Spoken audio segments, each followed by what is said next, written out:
दोस्तों, अमेजिंग उत्तराखंड में आपका बहुत बहुत स्वागत है।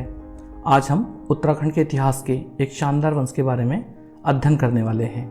आरंभ में उत्तराखंड कुणिंद वंश, कार्तिकेयपुर वंश और कत्यूरी वंश के अधीन रहा।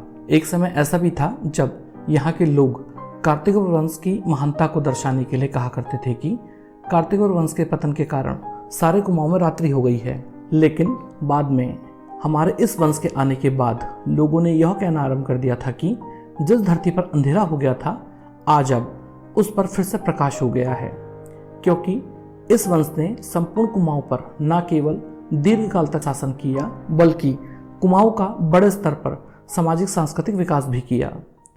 उत्तराखंड के चंद वंश में आपका बहुत बहुत स्वागत है।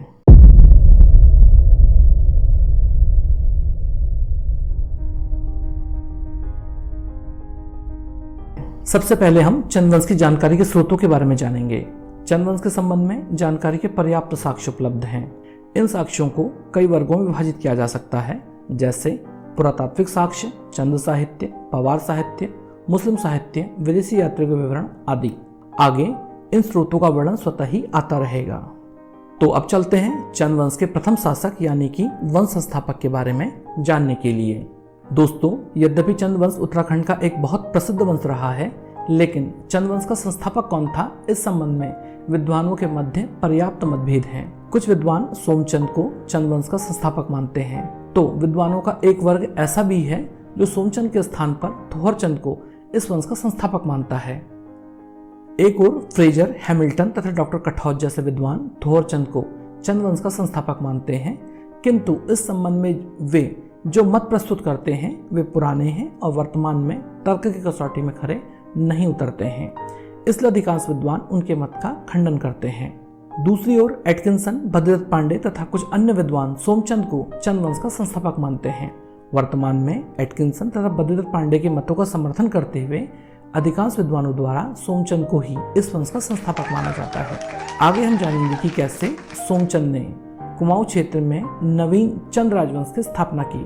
इससे पहले हम चंदवंश की कालावधि के बारे में जानेंगे। दोस्तों, चंदवंश के संस्थापक की ही भांति चंदों के शासन की कालावधि के संबंध में भी विद्वानों के मध्य पर्याप्त मतभेद है।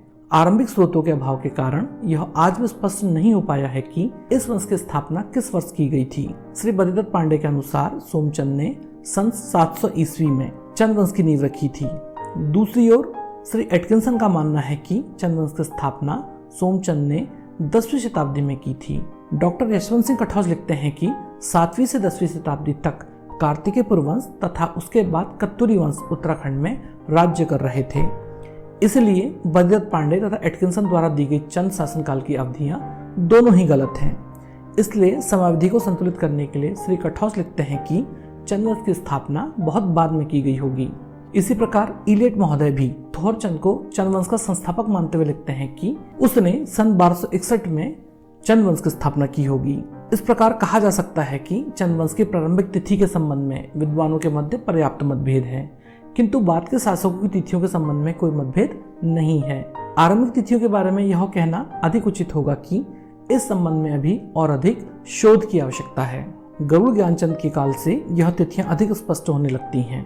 अतः चंदवंश के अध्ययन के समय हमें आरंभिक चंद शासकों के शासनकाल की तिथियों की प्रामाणिकता पर अधिक ध्यान नहीं देना चाहिए। हम पहले भी यह कह चुके हैं कि इस संबंध में विशोध की आवश्यकता है। अब हम चंदवंश के जिन शासकों का अध्ययन करने वाले हैं उनके शासनकाल की तिथियां श्री भद्रदत्त पांडे के अनुसार दी गई हैं। सोमचंद को चंदवंश का प्रथम शासक माना जाता है। श्री भद्रदत्त पांडे के अनुसार सन 700 से 721 ईस्वी तक उसने शासन किया। उसने किस प्रकार चंदवंश की स्थापना की, इस संबंध में कुमाऊं क्षेत्र में कई कहानियां एवं किस्से प्रचलित हैं। एटकिंसन के अनुसार कत्यूरियों के पतन काल में अराजकता अपनी चरम अवस्था में पहुंच चुकी थी, जिसका मूल्य प्रजा चुका रही थी। राज्य में चारों ओर निराशा व्याप्त थी। काली कुमाऊं में इस अराजकता को समाप्त करने के लिए प्रजा वर्ग के प्रतिष्ठित लोगों ने आपस में परामर्श करने के पश्चात कन्नौज के शासक के दरबार में अपना एक प्रतिनिधि मंडल भेजा था। उस समय कन्नौज के चंद शासक संपूर्ण उत्तर भारत की महत्वपूर्ण शक्ति माने जाते थे और स्थानीय विवादों के निपटारे के लिए अक्सर उनकी सहायता ली जाती थी। इसलिए उत्तर भारत की राजनीति में उनकी भूमिका निर्णायक मानी जाती थी। कन्नौज के शासक ने अपने भाई सोमचंद को शांति स्थापित करने के लिए काली कुमाऊं अर्थात वर्तमान चंपावत भेजा था। सोमचंद ने एक कत्यूरी राजा से भेंट की। कत्यूरी शासक सोमचंद से इतना अधिक प्रसन्न हुआ कि उसने अपनी पुत्री का विवाह सोमचंद से कर दिया और उसे 15 बीसी भूमि यौतुक अर्थात दहेज में दे दी। सोमचंद ने दहेज में मिली भूमि में सुयो नामक स्थान पर राजबुंगा का किला बनाकर नवीन चंद राज्य की स्थापना की। सोमचंद ने निकटवर्ती क्षेत्र को विजित कर अपने राज्य की सीमा का विस्तार किया और यह राज्य चंपावत राज्य के रूप में प्रसिद्ध हुआ। इस प्रकार सोमचंद एक कुशल सैनिक सिद्ध हुआ और उसने काली कुमाऊं में शांति स्थापित करने में सफलता प्राप्त की। एटकिंसन एक अन्य कथा का वर्णन करते हुए लिखते हैं कि एक बार कन्नौज के शासक के भाई सोमचंद ने बद्रीनाथ यात्रा के दौरान कत्यूरी शासक से भेंट की थी। कत्यूरी शासक सोमचंद के व्यक्तित्व से इतना अधिक प्रभावित हुआ कि उसने अपनी कन्या का विवाह सोमचंद के साथ कर दिया और उसे 15 बीसी भूमि दान में दी थी। भगवत पांडे अपना मत प्रस्तुत करते हुए लिखते हैं कि एक बार बोरा या बोरा जाति के लोग कत्यूरी शासकों के अत्याचारों से अत्यधिक पीड़ित हो गए थे, जिनसे मुक्ति के लिए कुछ बोरा अधिकारी बाहरी सहायता प्राप्त करने के लिए कन्नौज के चंद शासक के पास पहुंचे थे। चंद शासक ने अपने भाई सोमचंद को उनकी सहायता के लिए भेज दिया था। सोमचंद इलाहाबाद के निकट झूसी या प्रतिष्ठानपुर का रहने वाला था। गंभीर सिंह बोरा नामक चंद अधिकारी ने तो अपनी कन्या का विवाह भी सोमचंद के साथ कर दिया था। इन अधिकारियों ने सोमचंद को कुमाऊं के तत्कालीन राजनीतिक तथा सामाजिक दशाओं से परिचय कराकर उसे चंपावत में एक नवीन राज्य की स्थापना करने में सहायता दी थी। खैर, जो कथा भी सत्य हो, कुल मिलाकर कहा जा सकता है कि चंद्रवंशी राजपूत सोमचंद काली कुमाऊं में अपना राज्य स्थापित करने में सफल रहा। उसने अपने भुजबल से स्थानीय खस जैसी लड़ाकू जातियों को अपने अधीन कर लिया था। संभवतः उसने अपने फौजदार कालू तड़ागी की सहायता से द्रोणकोट या दूनाकोट के स्थानीय रावत शासक को पराजित किया था। कुछ लोग यह भी मानते हैं कि कालू तड़ागी के नाम पर ही चंपावत का नाम काली कुमू और फिर काली कुमाऊं पड़ा था। सोमचंद ने अपने शासनकाल के अंत तक समस्त काली कुमाऊं क्षेत्र पर अधिकार कर लिया था। शासन की सुविधा के लिए सोमचंद ने 4 किलेदारों या फौजदारों कार्की, बोरा, तड़ागी तथा चौधरी की नियुक्ति की थी। इन 4 किलेदारों को आल भी कहा जाता था। 4 आलों को सामूहिक रूप से 4 आल कहा जाता था। प्रत्येक आल की एक फौज, एक विशिष्ट चिन्ह एवं एक झंडा होता था। फौजदारों के अतिरिक्त सोमचंद ने जोशी, पांडे, चौबे, बिस्टों जैसे ब्राह्मणों को बड़े बड़े पदों पर नियुक्त किया था। यह लोग चौथा ब्राह्मण कहलाते थे। इसका अर्थ यह था कि यह राजा का 1/4 कार्य संपन्न करते थे। सोमचंद ने अपनी योग्यता के बल पर स्थानीय मेहरा एवं फर्त्याल धड़ों को अपने अधीन कर कुशलता पूर्वक शासन किया था। राज्य के सभी ब्राह्मण, क्षत्रिय, वैश्य तथा शूद्रों को मल्ला एवं तल्ला धड़ों में विभाजित किया गया था। मल्ला धड़ा मेहर के तथा तल्ला धड़ा फर्त्यालों के अंतर्गत रखा गया था। शासन की शक्तियां वास्तव में इन दोनों दलों के हाथों में ही रहती थी। मेहरा धड़ा कोटलगढ़ में और फर्त्याल धड़ा डुंगरी में निवास करता था। सोमचंद ने पुराने समय के सयाड़ा, बूढ़ा तथा कमीणा जैसे राजस्व अधिकारियों की नियुक्ति की थी, जो गांव की सुरक्षा, न्याय एवं राजस्व का प्रबंध करते थे। इस प्रकार सोमचंद ने ग्रामीण स्तर के अधिकारियों तक शक्ति का विभाजन कर एक प्रकार से शासन में पंचायती राज व्यवस्था की नींव रखी थी। चंद राज्य की स्थापना के साथ साथ हमारे लिए यह जानना भी आवश्यक है कि राजा सोमचंद पश्चिमी नेपाल के एक राज्य डोटी का एक अधीनस्थ राजा था और डोटी को प्रत्येक वर्ष कर देता था। डोटी के मल्ल शासकों को रैका या राई भी कहा जाता था, जो वास्तव में पुराने कत्यूरी की ही एक महत्वपूर्ण शाखा थे। सोमचंद के बाद क्रमशः आत्मचंद तथा पूर्णचंद जैसे नाम मात्र के शासक गद्दी पर बैठे। पूर्णचंद के बारे में केवल यही जानकारी मिलती है कि वह एक महान शिकारी था। सन 758 ईस्वी में इंद्रचंद गद्दी पर बैठा। वह स्वयं को अपने नाम के अनुरूप भगवान इंद्र का समान मानता था।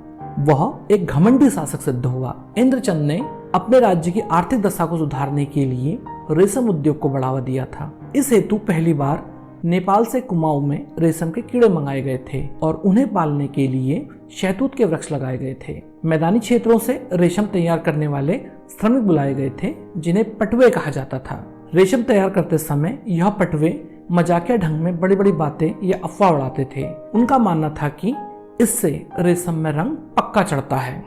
इस घटना को पटरंगवाली कहा जाता था, इसलिए इस काल में बहुत पटरंगवाली उड़ाई जाती थी। सन 1856 में वीणाचंद गद्दी पर बैठा और सदैव मदिरा तथा नाच गाने में ही लिप्त रहता था, जिस कारण राज्य में राजनीतिक अशांति उत्पन्न हो गई थी। इस अवस्था का लाभ उठाने के लिए स्थानीय खस लोग बाहर से आए हुए चंद राजपूतों के विरुद्ध संगठित हो गए थे। उन्होंने विद्रोह कर चंदों को मार भगाया और खस राज्य की स्थापना की। इस प्रकार कुमाऊं में खस शासनकाल की स्थापना हुई। तो चलिए अब जानते हैं खस काल के बारे में। देवभूमि उत्तराखंड कोल, किरात, खस, राजपूत जैसी अनेक जातियों का वास स्थान रही है। उत्तराखंड के इतिहास, राजनीति, समाज एवं संस्कृति में इन आदिम मानव समुदायों का अमिट योगदान रहा है। कोल को उत्तराखंड की सबसे प्राचीन जाति माना जाता है। विद्वानों के अनुसार आज उत्तराखंड में जिन्हें सामान्यतः निम्न जातियां माना जाता है वे ही कोल वंशीय हैं। यह जातियां ही उत्तराखंड के वास्तविक स्वामी अर्थात मूल निवासी हैं। कोलों के पश्चात उत्तराखंड में किरात और फिर खस आए। खस उत्तराखंड की सबसे महत्वपूर्ण जातियों में से एक है। यह जाति मध्य एशिया की मूल जाति है। इस जाति के संबंध में महाभारत, पुराण, राजतरंगिणी, हरिवंश, मनु, एटकिंसन आदि के माध्यम से बहुत जानकारी प्राप्त होती है। खसों ने दीर्घकाल तक उत्तराखंड में शासन किया, इसलिए यह उत्तराखंड के समाज का एक महत्वपूर्ण अंग बन गए थे। खसों के संबंध में हम गूढ़ अध्ययन उत्तराखंड की जनजातियों वाले अध्याय में करेंगे। चंद राजपूतों के आगमन के कारण कुमाऊं की सत्ता खसों के हाथों से निकल गई थी, जिस कारण सदियों से राज सत्ता का उपभोग कर रही यह जाति तिलमिला उठी और सदैव अपने गौरवमय इतिहास को पुनः प्राप्त करने हेतु प्रयत्नशील रही। यह अवसर उन्हें वीणाचंद की अयोग्यता ने प्रदान कर दिया था। खस राजपूतों ने वीणाचंद के शासन को समाप्त कर अपना राज्य स्थापित किया और कुल 14 शासकों ने लगभग 200 वर्षों तक शासन किया था। इस काल को कुमाऊं के इतिहास में खस या खसिया काल तथा खस क्रांति के नाम से जाना जाता है। एटकिंसन महोदय कुल 14 खस शासकों के नामों का उल्लेख करते हैं जो बड़े विचित्र हैं और इस स्क्रीन में देखे जा सकते हैं। लगभग 200 वर्षों के बाद खसों के शासन का भी पतन काल आया। उनके दुर्बल शासन के कारण प्रजा का जीवन पुनः बहुत कठिन हो गया था। अतः प्रजा के कुछ गणमान्य लोगों ने निर्णय लिया कि चंद शासन की पुनः स्थापना की जाए।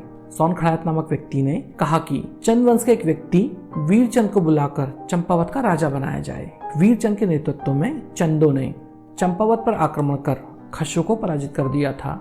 इस युद्ध में खस राजा सोनपाल या सौपाल मारा गया और चंपावत पुनः चंद शासकों के अधीन आ गया था। इस प्रकार खस शासन का सदा के लिए अंत हो गया और चंद वंश की पुनः स्थापना हुई।